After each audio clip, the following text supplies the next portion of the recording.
contacto y obrando los milagros que relatan los 4 libros de los Evangelios, el único documento que tenemos sobre su vida. Pero, ¿podemos realmente creer lo que se cuenta en estos libros?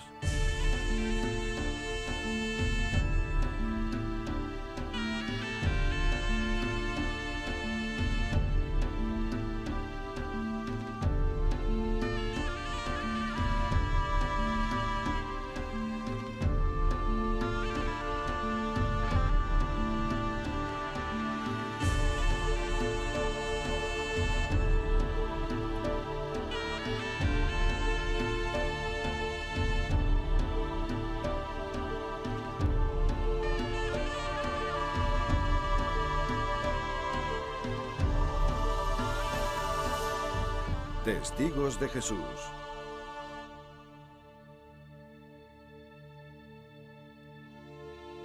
Hasta hace muy poco, creíamos que los evangelios se habían escrito mucho después de que Jesús muriera, que eran historias que habían pasado de generación en generación.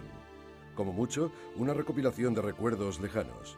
Pero en esta biblioteca de la Universidad de Oxford se han encontrado pruebas que podrían cambiar esa idea. Podríamos estar ante el descubrimiento más importante en la arqueología bíblica, desde el hallazgo de los pergaminos del Mar Muerto. La Nochebuena de 1994, el diario londinense Times publicó en primera página el descubrimiento del papiro de Jesús. El profesor alemán Carsten Thiede afirmaba que 3 fragmentos del Evangelio de San Mateo demostraban que los Evangelios habían sido escritos y leídos por gente que había visto a Jesucristo resucitado con sus propios ojos. Matthew Dancona, ahora subdirector del Sunday Telegraph, fue el periodista que publicó la primicia. Trabajaba en el Times londinense cuando por primera vez oyó hablar del papiro de Jesús. Lo primero que pensé fue que era una historia realmente extraordinaria. Se sabía que en Oxford se conservaban unos fragmentos de papiro, 3 pequeños trozos del Evangelio de San Mateo, pero un erudito alemán al que no conocía afirmaba que eran increíblemente antiguos, quizás del año 60 después de Cristo. Incluso para alguien como yo que no sabía mucho de ese tema, la declaración era sorprendente.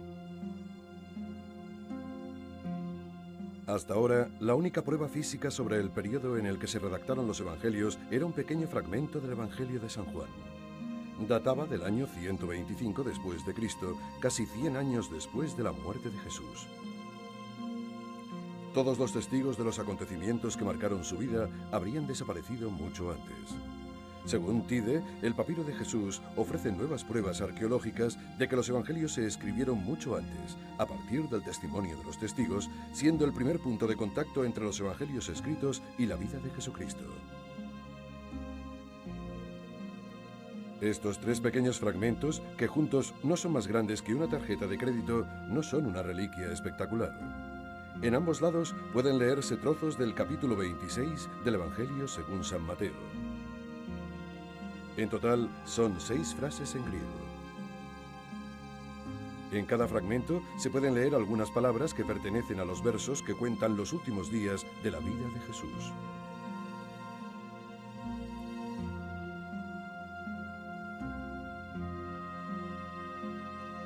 Uno de ellos describe su ungimiento a manos de María Magdalena. Dice así: una mujer se acercó a él con una jarra de alabastro de un caro ungüento y lo derramó sobre su cabeza.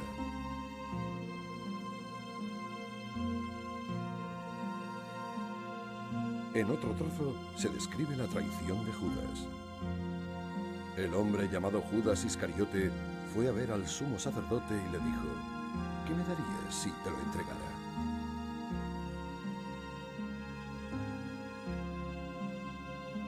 Y la última cena, en la que Jesús les comunica a los discípulos que uno de ellos le traicionará diciendo: alguien que ha comido del mismo plato que yo me traicionará. El Hijo del Hombre se dirige hacia su destino. Sabíamos que iba a ser una gran noticia. Lo que no sabíamos era el alcance que iba a tener. Inmediatamente después de publicarla, hubo una respuesta extraordinaria en todo el mundo. La reprodujeron periódicos, radios y cadenas de televisión desde Brasil a la India, pasando por Italia. Y aunque la mayoría de la gente que se puso en contacto con Dancona durante las semanas siguientes a la publicación del artículo mostró su emoción por los descubrimientos de Thiede, la respuesta que obtuvo de uno de los principales expertos en la materia fue completamente opuesta. No creo que su afirmación sea correcta. No creo que estos pequeños fragmentos del Evangelio de San Mateo puedan datar de mediados del siglo I. Como le dirían casi todos los especialistas, creo que esos fragmentos se escribieron hacia finales del siglo II. Todas las pruebas así lo señalan. Graham Stanton es expresidente de la Sociedad Internacional para el Estudio del Nuevo Testamento y catedrático en King's College, en la Universidad de Londres.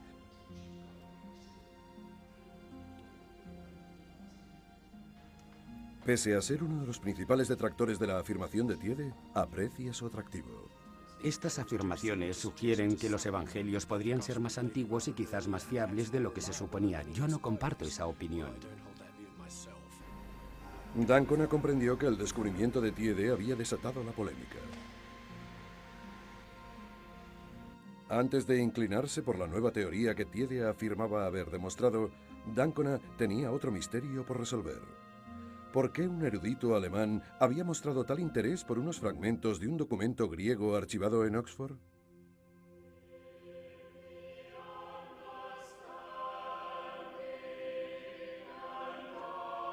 La capilla de Magdalen College, en Oxford, es un homenaje en sí misma a los evangelios. Aquí es fácil entender su influencia en el arte, la música y la cultura. Los evangelios están entre los libros más importantes jamás escritos, entre los pilares de la civilización occidental. Fue en la biblioteca de esta universidad donde Carsten Tiede vio el papiro de Jesús por primera vez. D'Ancona fue a Magdalen College para investigar al evasivo capellán victoriano Charles Hulett, el hombre que había puesto sobre la pista del papiro a Tiede. Sus primeras investigaciones fueron bastante infructuosas, pero descubrió que Charles Hulett había estudiado los clásicos en el Magdalen College de Oxford. Esta foto fue tomada cuando era estudiante, entre 1882 y 1886. Estudió muchos textos antiguos, incluidos los evangelios originales en griego. Estos conocimientos le permitirían, años después, reconocer los fragmentos del papiro de Jesús como versos del libro de San Mateo. Tras licenciarse, Hulett se mudó aquí, al Wycliffe Hall de Oxford, para formarse como pastor. En Wycliffe recibió educación evangélica. Los evangelistas creían que los evangelios eran literalmente ciertos, palabra por palabra.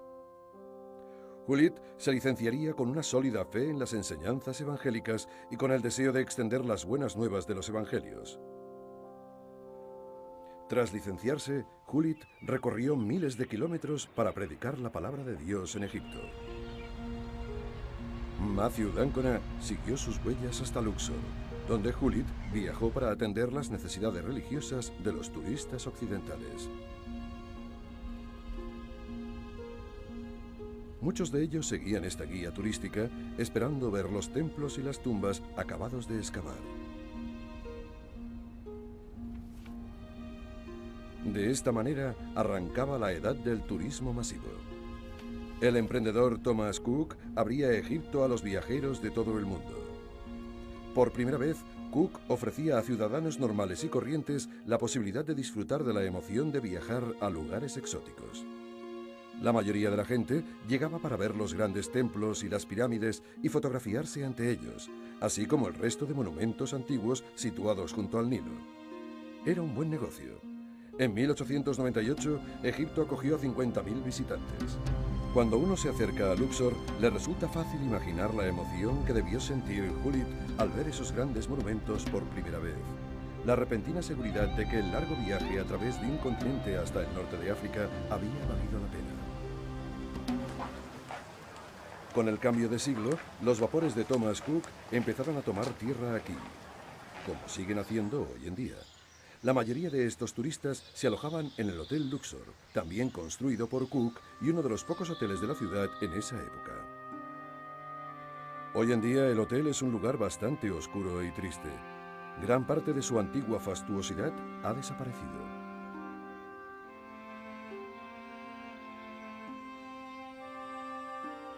Pero en la terraza, la vista sigue siendo la misma que en la época de Hulett. Frente al jardín se intuye el magnífico templo de Luxor.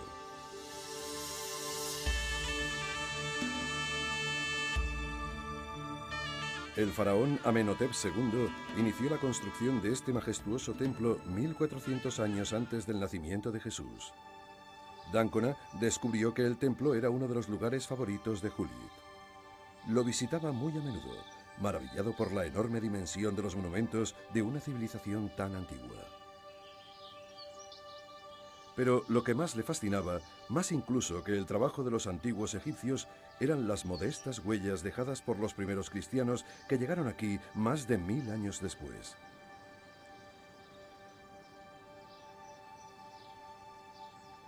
Lo último que esperaríamos encontrar en un antiguo monumento egipcio sería una cruz cristiana. Pero en un pequeño y visitado rincón del templo hay una pista que explica la fascinación que Hulit sentía por Luxor. Egipto fue uno de los primeros lugares del mundo donde arraigó el cristianismo. Y en el siglo IV, los coptos, los cristianos egipcios, consagraron algunos lugares del templo de Luxor. Convirtieron esta parte del templo en una capilla.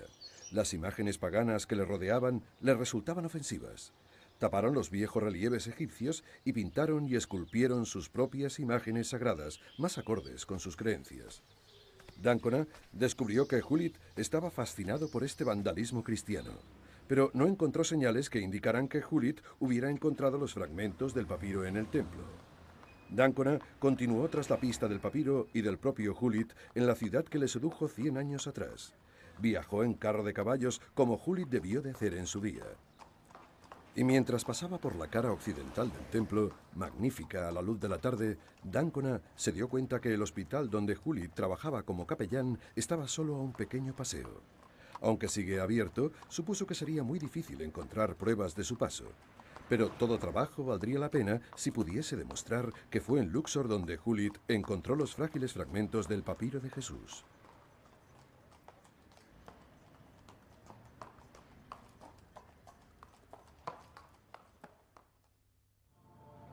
El río Nilo separa Luxor del margen occidental. Al otro lado se levanta el Valle de los Reyes, donde están enterrados los antiguos faraones egipcios.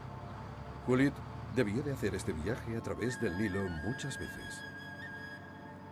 Le interesaban las excavaciones que tenían lugar en el Valle de los Reyes y seguramente tendría una buena relación con los arqueólogos y los estudiosos que trabajaban en la zona. Se hicieron muchos y muy valiosos descubrimientos en el Valle de los Reyes en la época en la que Hulit vivía en Luxor, incluido el descubrimiento de la tumba del rey Tutankamón. Aquí, la gente aún utiliza y fabrica papiros. De hecho, el papiro de Jesús pudo fabricarse muy cerca de aquí. Egipto lo exportaba a toda la cuenca mediterránea, incluso más allá de esta. Los escribas, autores de los fragmentos que Hulit encontró, usaron una pluma de caña para dibujar sus pequeñas letras. A veces, los papiros también se decoraban con pigmentos brillantes, como aún hacen estos artesanos que recrean espectaculares dibujos y símbolos de la antigua civilización egipcia. Estos papiros se venderán a los turistas de hoy como recuerdo de su viaje y muchos de ellos acabarán en el mercado de Luxor, el lugar en el que D'Ancona cree que Charles Hulit encontró el papiro de Jesús. Hulit debía de venir aquí a menudo buscando objetos antiguos. En la época de Hulit, el mercado de Luxor era un famoso centro de venta de antigüedades. Hoy en día el mercado es muy similar a lo que era entonces, pero solo se pueden comprar papiros de recuerdo en los bazares y las tiendas de antigüedades de la ciudad. Incluso con lo poco que sabemos sobre Hulit, no es difícil imaginar su emoción al ver por primera vez los fragmentos del papiro. Debió de encontrarlos en un puesto del mercadillo muy similar a este. Hulit sabía, mientras caminaba por esta misma calle, que esos pequeños fragmentos escritos en griego eran muy antiguos. En octubre de 1901, el reverendo Charles Hulit envió sus 3 pedazos de papiro a Oxford. Esperaba que su universidad se entusiasmase tanto como él con su descubrimiento. Este es el sobre en el que los envió. Mateo 26 se refiere a los versos del Evangelio escritos en el papiro de Jesús. Pero también anotó en el sobre: estos se encontraron un año después, pero evidentemente son de la misma hoja. Esto sugiere que Judith ya había enviado otros fragmentos del mismo papiro. Por desgracia, hoy no queda ni rastro de ellos. Nunca sabremos los misterios que esos papiros perdidos podrían haber resuelto. Judith esperó ansioso a que Magdalene confirmara la recepción de su valioso envío, pero nunca llegó. Así que le escribió al bibliotecario de la universidad. Espero que los fragmentos de papiro llegaran bien. Los envió mi madre por correo certificado el 11 o el 12 de octubre, pero ni ella ni yo sabemos nada de su llegada. La carta de Judith es el único documento que confirma su descubrimiento y la cesión del papiro de Jesús, convertido hoy en el fragmento del Nuevo Testamento más discutido del mundo. Nadie se molestó en contarle a Judith que habían enviado su papiro a este hombre, Arthur Hunt, uno de los principales expertos en la conservación y el proceso de fechado de los papiros antiguos. Según Hunt, los fragmentos de libros, como el papiro de Jesús, no podían ser fechados antes de finales del siglo III o de principios del IV. Así que no es de extrañar que en su informe para la universidad fechara el papiro de Jesús a finales del siglo IV, cientos de años después de la muerte de Jesucristo. No vio nada excepcional en esos fragmentos. El bibliotecario de la universidad colocó los fragmentos en la parte de atrás de este armario de exposición en un rincón poco frecuentado de la biblioteca.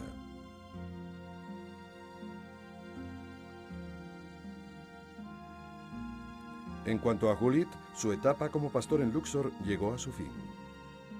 Casado y con hijos, fue destinado a otro enclave del Mediterráneo, a la ciudad de Mesina, en Italia. Sería un cambio aciago.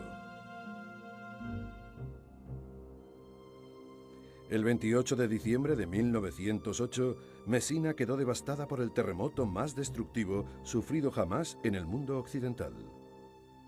En apenas 25 segundos, 150.000 hombres, mujeres y niños murieron mientras dormían. El 98% de los edificios de Mesina quedaron destruidos. Charles Judith fue uno de los que murieron. Su mujer y sus 4 hijos perecieron con él entre los escombros. El 6 de enero de 1909, el Times de Londres explicó cómo, tras una larga búsqueda, se habían hallado los cuerpos del capellán británico Charles Judith y de su familia enterrados bajo los restos de su casa. Judith murió sin conocer la trascendencia del tesoro que había encontrado. Todas sus posesiones quedaron destruidas. Nunca sabremos si guardaba otros fragmentos de los papiros del Nuevo Testamento. Tras su trágica muerte, se colocó una placa de bronce en el Hotel Luxor para conmemorar los años que había pasado allí como capellán evangélico. Los visitantes del hotel apenas se dan cuenta de su presencia. Esto no habría sorprendido a Judith, que se consideraba a sí mismo un fracasado. Se habría sentido muy diferente de haber conocido la naturaleza de su descubrimiento. Un papiro que podría demostrar que los evangelios son el testimonio de coetáneos de Jesús. Como evangelista, un descubrimiento de ese tipo habría demostrado todo aquello en lo que él creía. Pero aún pasaría un siglo hasta que este hombre, Carsten Tide, un notable papirólogo y estudioso del Nuevo Testamento, revelara la magnitud del descubrimiento de Judith. En 1994, Tide visitaba a la familia de su mujer, cerca de Oxford, y aprovechó para examinar los 3 fragmentos de papiro de la biblioteca de Magdalen College.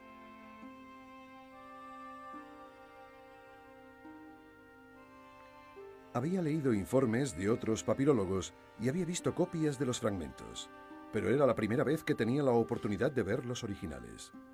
No esperaba que le revelaran nada sorprendente, pero cuando Tide posó su mirada sobre el papiro de Jesús, supo que era algo especial.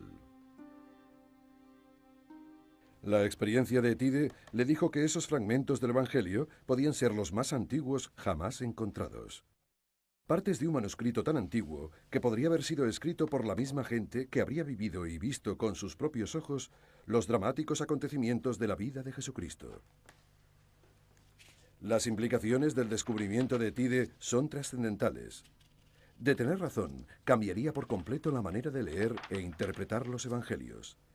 También proporcionaría una prueba material de la vida de Jesucristo tanto a los creyentes como a aquellos que no lo son. Su emoción es comprensible. Los evangelios no podrían haberse escrito antes de la muerte de Jesucristo, en el año 30 después de Cristo. Los 4 evangelios cuentan la historia de la crucifixión, por lo que se debieron de escribir poco después de la muerte de Jesús. La gente que había sido testigo de la vida de Jesucristo podría haber escrito lo que habían visto o afirmaban haber vivido durante el llamado período de los testigos. Generalmente, se supone que el período de los testigos acabó alrededor del año 70 después de Cristo. Ese fue el año en el que el Templo de Jerusalén fue destruido y la comunidad cristiana se dispersó. Este periodo es vital para la argumentación de Tyde. Cuanto más se acerca la fecha del papiro de Jesús a la fecha del período de los testigos, más significativos son sus descubrimientos. Antes de empezar a trabajar para ponerle fecha al papiro, Tyde intentó descifrar cada letra y cada marca para comprobar si el papiro de Jesús revelaba una nueva lectura del Evangelio de San Mateo. Para el papirólogo y estudioso del Nuevo Testamento, una nueva interpretación de los Evangelios, basada en los manuscritos antiguos, dependía de una nueva datación del documento. Como muchas de las letras del papiro estaban dañadas, descifrarlo con exactitud exigía algo más que conocimientos de griego y una vista de lince. Por suerte, Tyde tuvo acceso a tecnología de última generación, un microscopio láser increíblemente sensible y potente. Este microscopio es capaz de diferenciar 20 capas distintas en un papiro manuscrito, así como medir la altura y la profundidad de la tinta sobre la hoja de papiro. El ordenador utiliza esa información para crear una imagen tridimensional de cada letra o marca de tinta. Cosas que podrían pasar por alto al ojo humano o a un microscopio normal son sensibles a la intensidad del láser. Tyde usó el microscopio para examinar este círculo de tinta negra que hay sobre el fragmento del Evangelio que describe la última cena. Los eruditos que habían trabajado sin esta herramienta habían dado por sentado que se trataba de una letra dañada. El microscopio escaneó el papiro con su láser. El ordenador calculó la profundidad de la tinta del círculo negro truncado y la comparó con la profundidad de la tinta de una letra que no estaba dañada.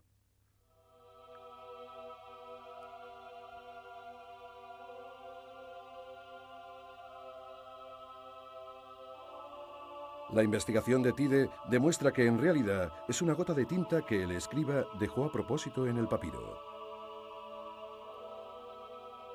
Una gota que cambia la manera de leer y traducir el verso de la última cena.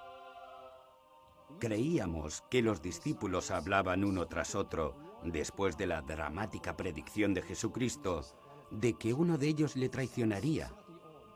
Esto es un poco raro. No es normal que 12 hombres respondan uno tras otro en un momento tan dramático. El papiro de Jesús nos dice que en realidad hablaban todos al mismo tiempo en una situación muy dramática y tensa. Con esta nueva lectura, la más antigua posible, volvemos a la escena histórica, a los testigos que lo vieron, lo relataron y lo escribieron. Por desgracia, el microscopio láser no puede datar los fragmentos con precisión. La datación por radiocarbono tampoco sirve para fechar el papiro de Jesús por diversos motivos. Para conseguir una fecha exacta para el papiro, las técnicas de comparación siguen siendo las más apropiadas. Para aplicarlas, Tyde tuvo que valerse de lo antiguo en lugar de lo moderno. Comparar la letra es la tarea más importante y difícil del papirólogo. En la antigüedad, la caligrafía de los escribas cambiaba significativamente con el paso del tiempo. La letra del siglo I después de Cristo es muy diferente a la usada 100 años después, igual que la letra de la época de Judith puede diferenciarse fácilmente de la nuestra. Así que cuando uno se enfrenta a un papiro sin fecha, debe compararlo con documentos con una letra similar de fechas conocidas. Hay que encontrar otro manuscrito que concuerde en estilo con el que se intenta fechar. Y para datar mejor la fecha, hay que hacerlo con varios textos diferentes. Quiero volver a los lugares donde se escribieron o donde los arqueólogos descubrieron los papiros más importantes, los que necesitamos para trabajar. En nuestro caso, se trata de Israel. Tierra Santa, Qumrán, los pergaminos del Mar Muerto, el Guadix, el Nahal Heber e incluso la fortaleza de Masada. Así que Matthew d'Ancona debía seguir los pasos de Tide. Primero hasta Nahal Heber, el desierto de Judea en el corazón de Tierra Santa. Aquí es donde Tide inició su búsqueda de manuscritos para compararlos con el papiro de Jesús. En el desierto de Judea se conservan muchos documentos de la misma época. Al igual que en Egipto, el clima seco permite que los antiguos manuscritos sobrevivan el paso de los siglos. Es un lugar aislado y peligroso para los que no lo conocen. El guarda de la zona, David Menninger, fue el guía de d'Ancona. Adentrándose en la tierra en la que vivió Jesucristo, se dirigieron hacia la primera prueba que Tide necesitaba para demostrar su teoría. Es un paisaje inhóspito pero hermoso, un lugar olvidado por el tiempo con una historia impresionante. Estas son las colinas por las que Jesús anduvo hace 2000 años. d'Ancona viajó con David Menninger hasta la Cueva de los Horrores en el valle de Nahal Heber. En 1955, los arqueólogos encontraron unos pergaminos que ayudaron a Tide a fechar el papiro de Jesús. En el año 135 después de Cristo, los judíos se rebelaron contra el ejército romano que ocupaba estas tierras. Dirigidos por Bar Kokhba, los judíos intentaron expulsar a los romanos de Tierra Santa. Esta rebelión culminó en una verdadera masacre. El ejército romano asesinó a más de 500.000 de rebeldes y simpatizantes. En 1955, los arqueólogos desenterraron los restos de aquellos hombres, mujeres y niños. Todos habían muerto de hambre y sed. No es extraño que la llamen la Cueva de los Horrores. Además de sus restos, también encontraron sus posesiones.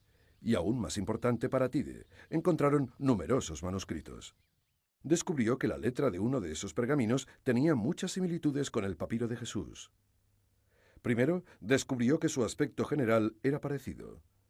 Las letras son rectas y erguidas. No hay signos de puntuación ni espacios entre las palabras. Cuando observó específicamente las letras, Tide encontró también similitudes reveladoras. La letra Ro se extiende por debajo de la línea natural en ambos documentos. La barra horizontal de la eta está ligeramente por encima de la altura media entre las dos líneas.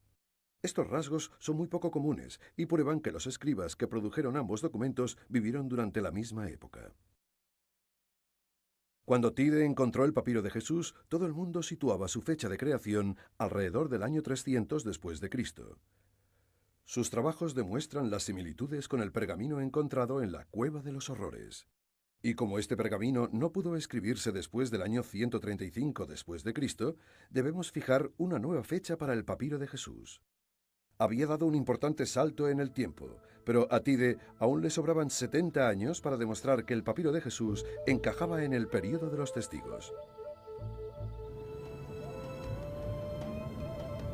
Para encontrar la siguiente prueba, d'Ancona siguió la pista de Tide a través del desierto, desde Nahal Heber hasta la imponente fortaleza de Masada.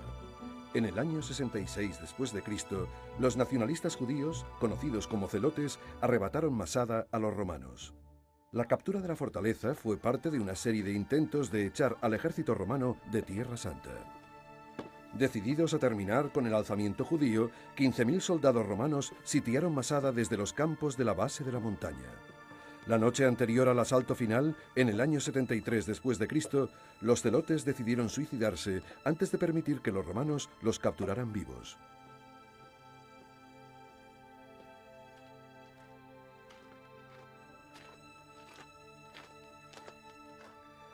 Cuando los romanos entraron, descubrieron que de las 900 personas que se habían refugiado allí, solo 2 mujeres y 5 niños habían sobrevivido. Sabemos que los rebeldes murieron en el año 73 después de Cristo, menos de 50 años después de la muerte de Jesucristo.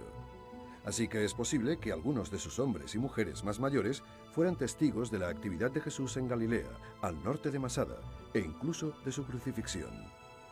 Y como Masada quedó abandonada hasta ser desenterrada por los arqueólogos en 1966, cualquier cosa encontrada aquí, relacionada de alguna manera con el papiro de Jesús, tendría un enorme impacto sobre la teoría de Tiede. Nos llevaría un paso más cerca del período de los testigos. De hecho, los arqueólogos descubrieron una pista vital, aquí en la sinagoga más antigua del mundo. En una sala lateral, donde los sacerdotes se cambiaban antes del servicio, los arqueólogos encontraron un trozo de cerámica oculto bajo la arena desde la destrucción de Masada. Este es el trozo de arcilla. En él leemos la palabra Lea, escrita en griego. No sabemos quién era Lea, ni a qué se refería ese fragmento, pero es la letra lo que resulta significativo. Tiede descubrió que el estilo era casi idéntico al del papiro de Jesús. Nuevamente, el aspecto general es el mismo: letras erguidas e independientes, un estilo caligráfico conocido como uncial. Las letras individuales también tienen rasgos prácticamente idénticos. Se ve claramente en las alfas, donde la línea central es diagonal. Empieza abajo a la izquierda y se mueve en ángulo hacia arriba a la derecha en lugar de ser horizontal. Las iotas tienen una serifa en la parte de arriba, un ensanchamiento evidente. El hecho de que este fragmento y el papiro de Jesús tengan tantas similitudes estilísticas nos dice casi con seguridad que se escribieron durante la misma época. El fragmento encontrado en la Cueva de los Horrores llevó al papiro de Jesús hasta la época anterior al año 135 después de Cristo. Pero las pruebas de Masada lo llevaron incluso más atrás, antes del año 73 después de Cristo, el año de la destrucción de Masada. Así que apenas nos separan unos años del período de los testigos.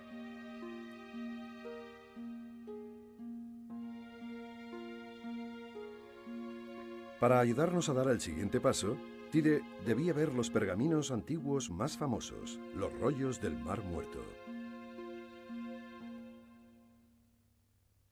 El Museo de Israel, en Jerusalén, es hogar de uno de los mayores tesoros antiguos del mundo, los rollos de pergamino del Mar Muerto. El Templo del Libro se añadió al museo en 1965. Su característico diseño es similar al de las tapas de las vasijas en las que se descubrieron estos pergaminos sagrados. Dentro, los rollos se exhiben bajo una luz muy débil y a una temperatura controlada para evitar cualquier posible daño. Un pastor beduino los encontró en el desierto de Judea hace 60 años. Tienen unos 2000 años de antigüedad. Los 800 rollos de pergamino nos dan una imagen única de la vida diaria de la antigua sociedad judía, que vivió en Tierra Santa durante la misma época en la que Jesús empezó su tarea.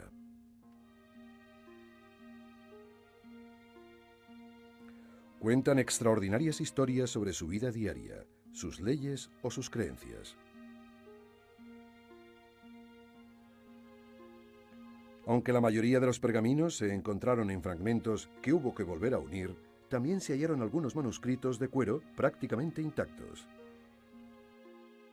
En la siguiente fase de su investigación, Carsten Tiede examinó estos manuscritos buscando cualquier detalle, con un estilo parecido al del papiro de Jesús. Sabía lo importante que sería descubrir alguna similitud.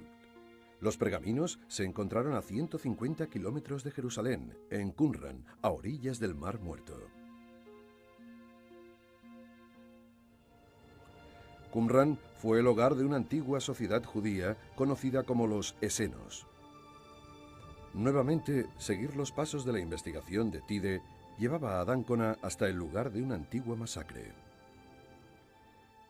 Igual que había ocurrido en la Cueva de los Horrores y en Masada, los esenos encontrarían un trágico final a manos de los romanos. En el año 68 después de Cristo, la 10ª legión romana, destacada en Jericó, expulsó a los esenos. Quemó sus casas y destruyó su modo de vida para siempre. El asentamiento de Qumran quedó entonces escondido bajo la arena durante 2000 años. no se tocaría nada hasta 1947, cuando un pastor beduino encontró estos valiosos pergaminos de los esenos. Una vez más, Tide sabía que cualquier cosa encontrada aquí era anterior al año 68 después de Cristo, el año en que los romanos destruyeron el asentamiento. Si alguno de los pergaminos descubierto aquí se parecía al papiro de Jesús, sería una prueba vital para demostrar una fecha incluso anterior. Esta es la cueva que contenía esa prueba definitiva.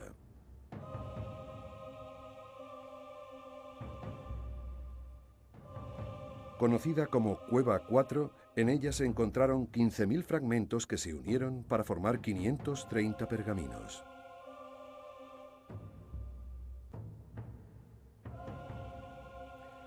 Hay quien cree que los soldados romanos cortaron los pergaminos para destruir la biblioteca esena para siempre. Pero por suerte para Tide, los fragmentos sobrevivieron protegidos una vez más por el desierto.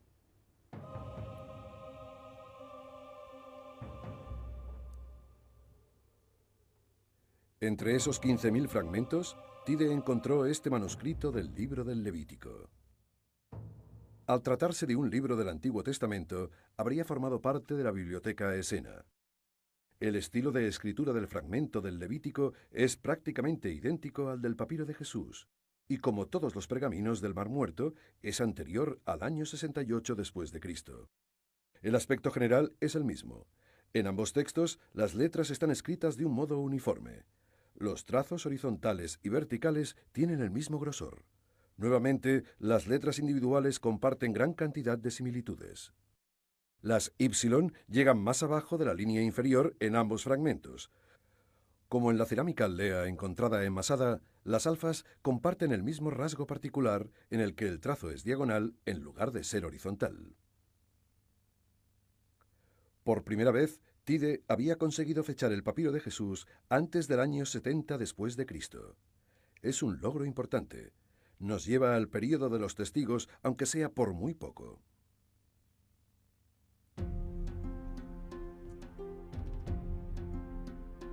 Cuanto más consiga Tide aproximar el papiro de Jesús al período de los testigos, más seguros estaremos de que los evangelios fueron escritos por personas que conocieron a Jesucristo. ¿Hay alguna prueba de que los evangelios se escribieran incluso antes? Hay indicios en la geografía de Tierra Santa que sugieren una fecha anterior. Para encontrarlos, debemos viajar hasta Banias, el punto más septentrional de Israel. Aquí, en las fuentes del río Jordán, encontramos el punto más al norte, visitado por Jesucristo y sus discípulos. Y como el desierto, el exuberante paisaje de Banias es rico en historias del Evangelio. Es el lugar en el que Simón reconoció la verdadera naturaleza de Jesús. Los evangelios nos cuentan que fue aquí donde Simón declaró que Jesús era Cristo, el Hijo viviente de Dios. Pero es el nombre de Banias el que nos da una sorprendente pista sobre los evangelios. Tanto en el Evangelio de San Marcos como en el de San Mateo tiene un nombre diferente. En los evangelios se refieren a este sitio como Cesarea Philippi, pero este nombre ya no se usaba después del año 62, cuando el rey Herodes lo cambió por Banias. El uso del viejo nombre por parte de San Mateo sugiere que pudo escribir su evangelio mientras todavía se usaba, antes del año 62 después de Cristo. El cambio del nombre es otro indicador de que los evangelios se escribieron en el período de los testigos.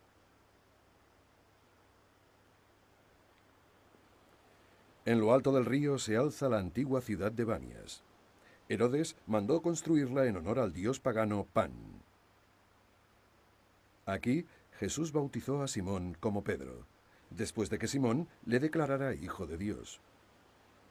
Como dicen los evangelios, ahora te digo a ti que eres Pedro, y sobre esta roca construiré mi comunidad, y las puertas del infierno nunca podrán dominarla.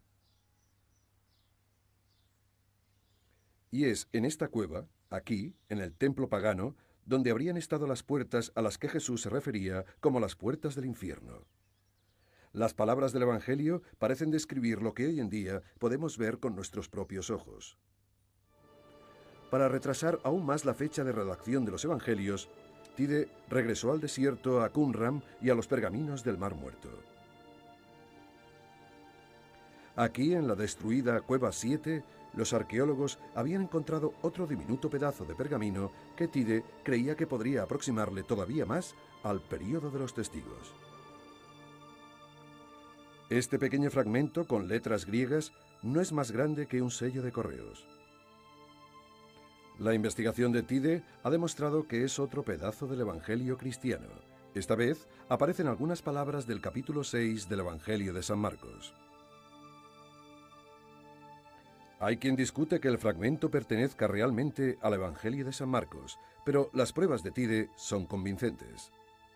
En la cuarta línea del fragmento hay algunas letras que él afirma que forman parte de la palabra Gennesaret, el viejo nombre del mar de Galilea.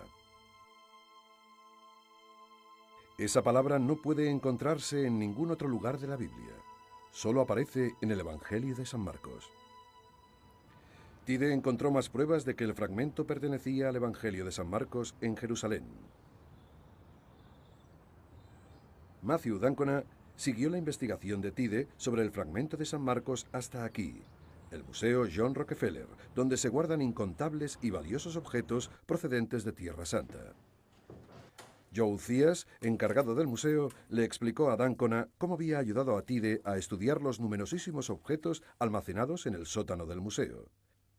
Tide sabía que se había encontrado la palabra Roma en una vasija hallada cerca del discutido fragmento de San Marcos en la Cueva 7 en Qumran. El papirólogo sostiene que era la misma vasija que contenía el pergamino del Evangelio de San Marcos. Esta inscripción en la vasija del pergamino es la palabra Roma escrita en hebreo. Los historiadores creen que la vasija llegó desde Roma. También creen que el Evangelio de San Marcos fue redactado en la ciudad de Roma. Encontrar la vasija cerca del discutido fragmento proporcionó a Tide nuevas pruebas de que el fragmento encontrado en Qumran provenía realmente del Evangelio de San Marcos. Tide tenía otro fragmento que databa del año 68 después de Cristo y además provenía de un rollo de pergamino. El papiro de Jesús formaba parte de un libro. Este es un detalle de gran importancia. Hasta que se descubrió el fragmento de San Marcos de Qumran, se creía que los cristianos habían escrito los evangelios en libros. Pero ahora hay pruebas que demuestran que existieron versiones de los evangelios escritas en rollos de pergamino que después fueron copiadas en libros, como aquel al que debió de pertenecer el papiro de Jesús. Así que, según Tide, los fragmentos de Oxford debieron de copiarse de unos rollos de pergamino que podrían haber sido incluso más antiguos. Tide había demostrado mediante comparaciones con documentos encontrados en la Cueva de los Horrores, Masada y Qumran, que el papiro de Jesús era anterior al año 68 después de Cristo. Pero el descubrimiento de Qumran implicaba que los primeros evangelios se habían escrito en rollos de pergamino. Si eso era cierto, debería haber existido un pergamino perdido del Evangelio de San Mateo más antiguo aún, a partir del cual se habría copiado el papiro de Jesús.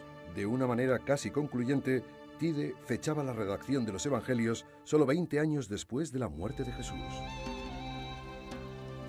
El mar de Galilea es el lugar en el que Jesús llevó a cabo el primer sacerdocio, el lugar donde empezó el cristianismo.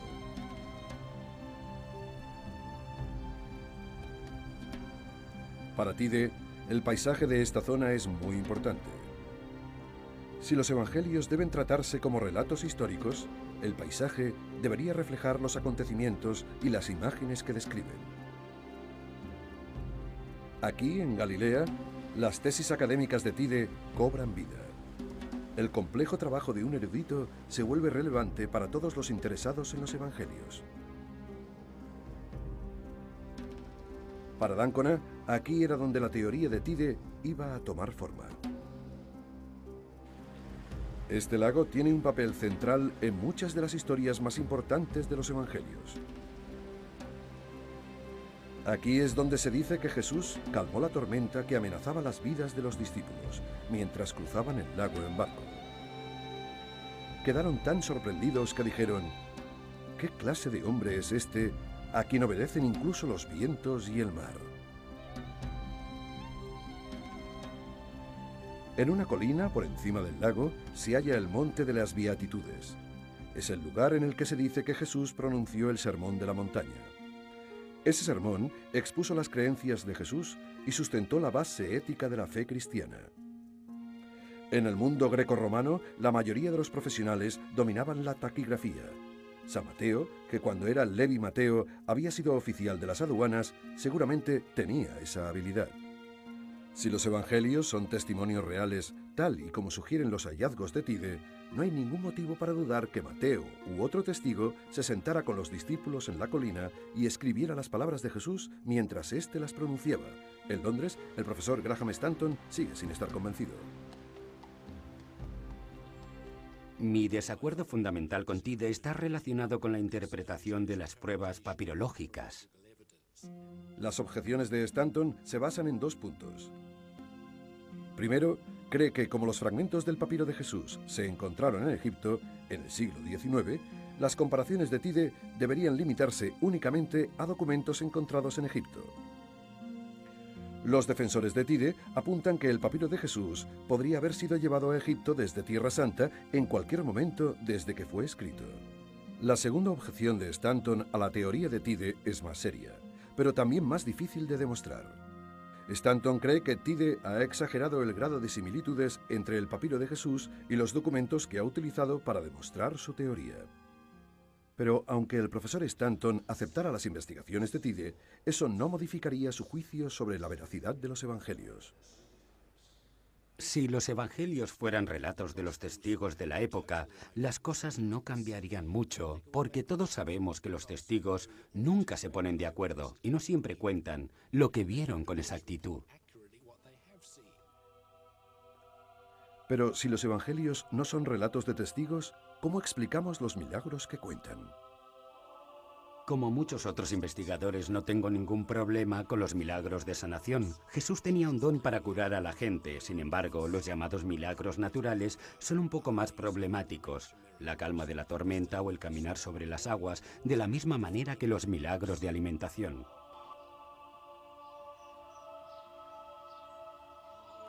Aquí, en la iglesia de Tadga, a orillas del lago de Galilea, ocurrió uno de los más famosos milagros de alimentación.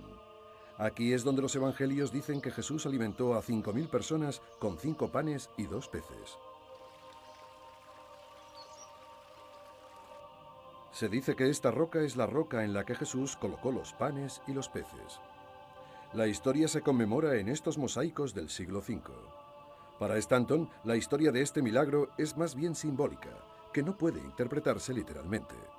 Pero si Tide tiene razón y los evangelios reflejan acontecimientos históricos escritos por testigos, podríamos decir con más seguridad que nunca que ese milagro tuvo lugar aquí.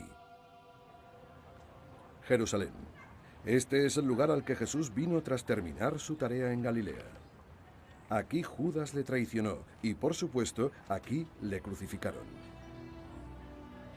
Es el final del viaje de Matthew d'Ancona. Ha seguido el camino del papiro de Jesús hasta Jerusalén. Quería experimentar en primera persona el legado de las historias de los evangelios. La Vía Dolorosa, en la ciudad vieja de Jerusalén. Según la tradición, Jesús siguió este camino mientras se dirigía al lugar de la crucifixión.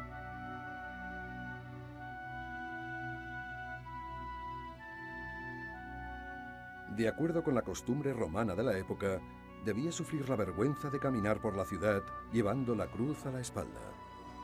Y al final de la Vía Dolorosa está el final del viaje de Jesús, la Iglesia del Santo Sepulcro, uno de los lugares más sagrados del mundo cristiano. A ella llegan representantes de todas las iglesias que hay dentro del cristianismo. Vienen a ver el lugar donde su cuerpo sin vida fue lavado y ungido antes de colocarlo en la tumba. Aquí se ve la tumba en la que descansó el cuerpo de Jesucristo tras su crucifixión.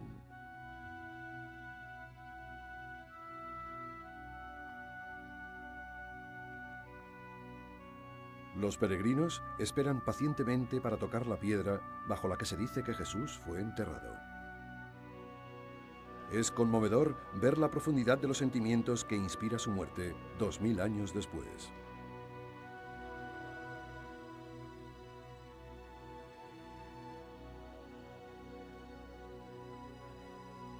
Durante la mayor parte de los últimos 20 siglos, ciencia y fe han estado en guerra.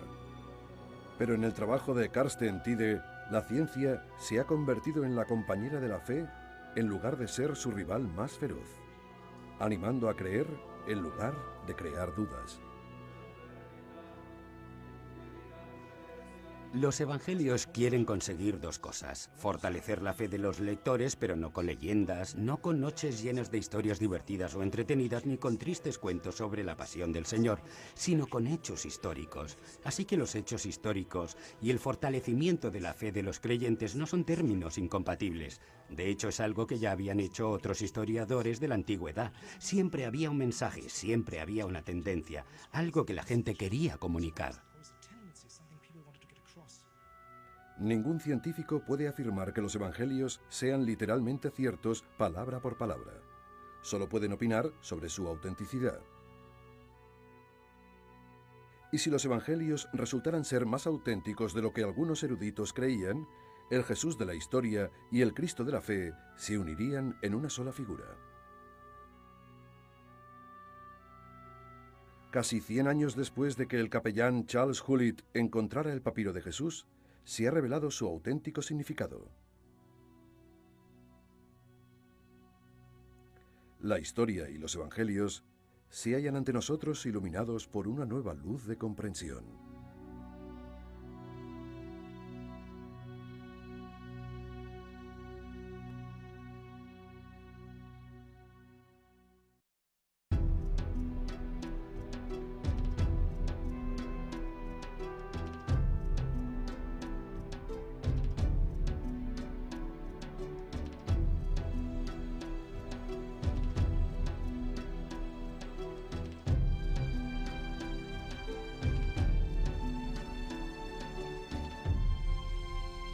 Vez oyó hablar del papiro de Jesús.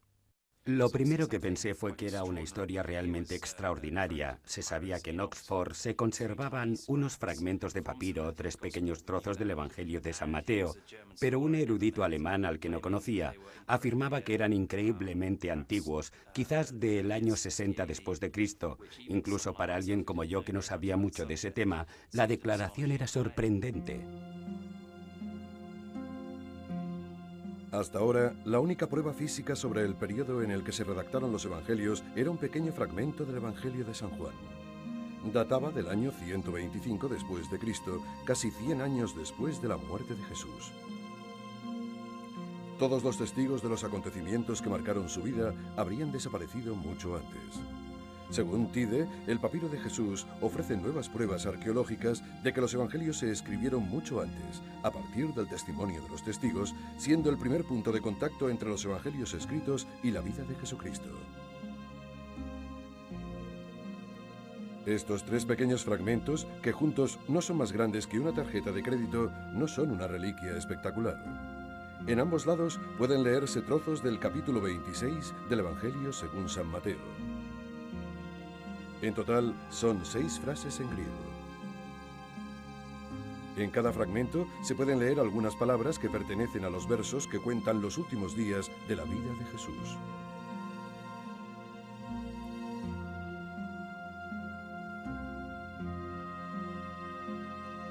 Uno de ellos describe su ungimiento a manos de María Magdalena. Dice así: una mujer se acercó a él con una jarra de alabastro de un caro ungüento y lo derramó sobre su cabeza.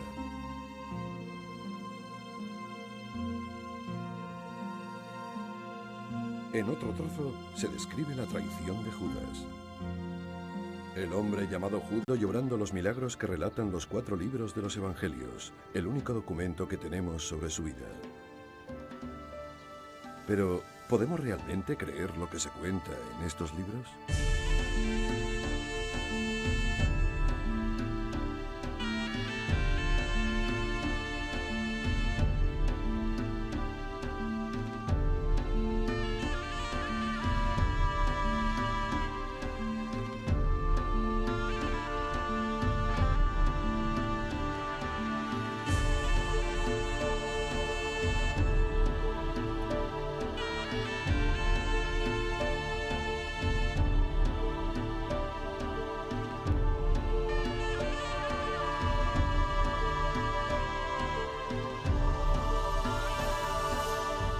Testigos de Jesús.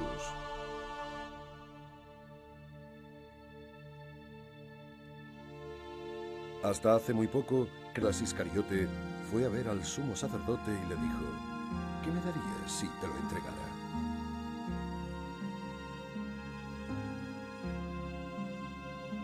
Y la última cena, en la que Jesús les comunica a los discípulos que uno de ellos le traicionará, diciendo: alguien que ha comido del mismo plato que yo me traicionará. El Hijo del Hombre se dirige hacia su destino. Sabíamos que iba a ser una gran noticia. Lo que no sabíamos era el alcance que iba a tener. Inmediatamente después de publicarla, hubo una respuesta extraordinaria en todo el mundo. La reprodujeron periódicos, radios y cadenas de televisión desde Brasil a la India, pasando por Italia. Y aunque la mayoría de la gente que se puso en contacto con D'Ancona durante las semanas siguientes a la publicación del artículo mostró su emoción por los descubrimientos de Tiede, la respuesta que obtuvo de uno de los principales expertos en la materia fue completamente opuesta. No creo que su afirmación sea correcta. No creo que estos pequeños... Creíamos que los evangelios se habían escrito mucho después de que Jesús muriera, que eran historias que habían pasado de generación en generación. Como mucho, una recopilación de recuerdos lejanos. Pero en esta biblioteca de la Universidad de Oxford se han encontrado pruebas que podrían cambiar esa idea. Podríamos estar ante el descubrimiento más importante en la arqueología bíblica, desde el hallazgo de los pergaminos del Mar Muerto. La Nochebuena de 1994, el diario londinense Times publicó en primera página el descubrimiento del papiro de Jesús. El profesor alemán Carsten Tiede afirmaba que 3 fragmentos del Evangelio de San Mateo demostraban que los evangelios habían sido escritos y leídos por gente que había visto a Jesucristo resucitado con sus propios ojos. Matthew D'Ancona, ahora subdirector del Sunday Telegraph, fue el periodista que publicó la primicia. Trabajaba en el Times londinense cuando por primera vez